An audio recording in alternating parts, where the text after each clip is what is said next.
ఇంకో 3 రోజులైతే బతుకమ్మ సంబరాలు చాలైతాయి.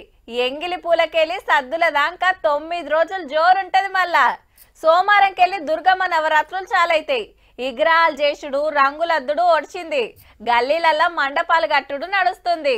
అటు మండపంలో అమ్మవారికి పూజలు, ఇటు బతుకమ్మ సంబురాలు. ఆఖరినాడు ట్యాంక్ బండ్ మీద ఇంకింత మురిపేముంటది. దానికి ఇంకా టైం ఉన్నది కానీ అస్సలు వార్త ఏందో చూడుండ్రి. పెద్ద క్రేన్ తోని మీదికి లేపిండ్రు.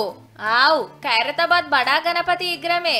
మట్టి మొత్తం కరిగి ఐరన్ మిగిలింది. హుస్సేన్ సాగర్ లా దేవుని నిమజ్జనం చేసిన 10 రోజులకు బయటికి తీసిండ్రు.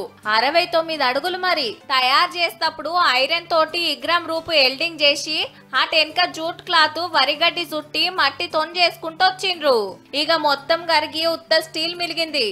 ఏం తక్కువ 20 టన్నులు ఉంటదట.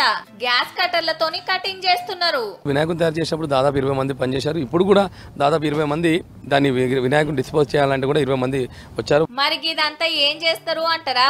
తుక్కు కిందేస్తారు. వచ్చిన పైకం వెల్డింగ్ కార్మికులు, క్లీనింగ్ చేస్తోళ్ళు, క్రేన్ ఆపరేటర్లకు ఇస్తారట.